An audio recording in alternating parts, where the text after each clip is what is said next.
Hello viewers, Mumbai இந்தியன்ஸோட trade plan பற்றி தான் பார்க்க போகிறோம். ஸ்ட்ராட்டஜி என்னென்னு ஐபிஎல் 2026க்கு சென்னை மும்பை தீவிரமாக ரெடி ஆகிட்டு இருக்காங்க. 2026க்கு நல்லா ட்ரேட்லாம் பண்ணிகிட்ருக்காங்க. வாங்க பார்ப்போம்.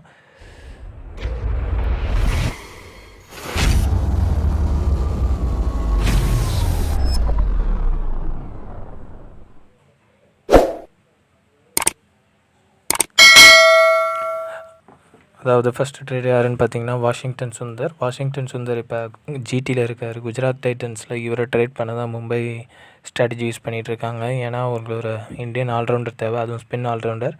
ஸோ வாஷிங்டன் சுந்தர் ரீசெண்டாகவே பேட்டிங் சூப்பராக இம்ப்ரூவ் பண்ணியிருக்காரு. ஸோ அவரை ஜாயின் பண்ண பிளான் பண்ணிகிட்ருக்காங்க.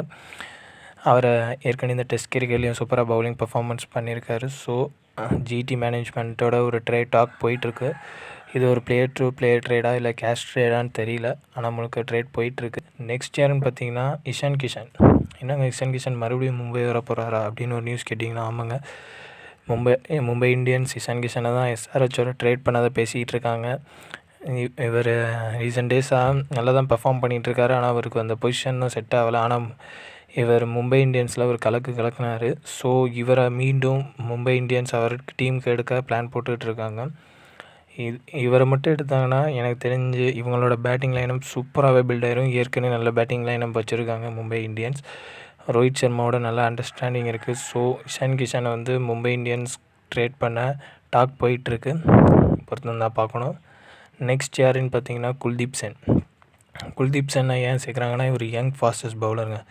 இவர் பும்ராவுக்கு பேக்கப்பாக தான் எடுக்கிறாங்க, பேக்கப் பவுலராக தான் எடுக்கிறாங்க. ஆனால் பும்ராவுக்கு பேக்கப் பவுலரே கிடையாது, இந்தியன் பவுலர். ஸோ இவர் எடுத்து வச்சுக்கிட்டாங்கன்னா அவங்களுக்கு ஒரு ப்ளஸ் தான். நல்லா ஃபாஸ்ட்டாக போடுவார், நல்லா ஸ்பீட் ஃபேஸு நல்லாயிருக்கும். ஸோ இவரை தான் எடுக்க பிளான் பண்ணிகிட்ருக்காங்க. குல்தீப் சேனை ஒரு யங் பவுலர். இவர் ஏற்கனவே ராஜஸ்தானில் இருக்கார். ஸோ இவரை ட்ரேட் பண்ணதுக்கு டாக் போயிட்டுருக்கு. நெக்ஸ்ட்டு யாருன்னு பார்த்தீங்கன்னா விஷ்ணு வினோத். இவர் ஏற்கனவே மும்பை இந்தியன்ஸில் இருந்தார். ஆனால் இப்போ 2025 வேறு டீம் போயிருக்காரு. இவர் ஒரு கேரளாவை சேர்ந்தவர். இப்போ ரீசெண்டாக இந்த கேரளா டோர்னமெண்ட்டில் சும்மா வெளுத்து வாங்கிட்டுருக்காரு. இவர் ஒரு யங் விக்கெட் கீப்பர் தான். இவர் எனக்கு தெரிஞ்ச பேக்கப் விக்கெட் கீப்பராக தான் எடுக்கிறாங்க. ஸோ இவர் ஒரு ஹிட்டிங் பர்ஃபார்மன்ஸ்க்காண்டி தான் இவர் எடுக்கிறாங்க. ஸோ யாருக்கும் பேக்கப் தேவைப்பட்டுச்சுன்னா இவரை கன்ஃபார்ம் எடுக்க வாய்ப்பு இருக்குது. ஸோ மும்பை இந்தியன்ஸ் வேறு ட்ரேட் டாக்கில் பேசிகிட்டு இருக்காங்க. பொறுத்து தான் பார்க்கணும் என்ன நடக்க போகுதுன்னு. ஏற்கனவே இவர் மும்பையில் இருந்த பிளேயர் வேறு. ஸோ மும்பை இந்தியன்ஸ் என்ன பண்ண போகிறாங்கன்னு தெரில. இவர் பிளேயர் டு பிளேயர் ட்ரேடாக இல்லை கேஷ் ட்ரேடாக என்னெல்லாம் பொறுத்து தான் பார்க்கணும். இவர் ரீசெண்ட் டேஸில் இவர் ஒரு பெர்ஃபார்மன்ஸ் சூப்பராகவே இருந்திருக்கு. பேட்டிங் சஞ்சு சாம்சன் என்ன தான் ஒரு சைடு அடித்தாலும் இவர் டீமுக்கு சுமந்து கட்டிகிட்டு இருக்காரு. இன்னொரு சர்ப்ரைஸ் ட்ரேட் என்னென்னா, சிஎஸ்கேவும் மும்பையும் ட்ரேட் டாக் போயிட்டுருக்கு. அது எந்த பிளேயர்னு ஆனால் தெரியல. ஆனால் ட்ரேட் கன்ஃபார்ம் பண்ண முடிவு இருக்குன்னு சொல்கிறாங்க. பொறுத்து தான் பார்ப்போம். தேங்க்யூ.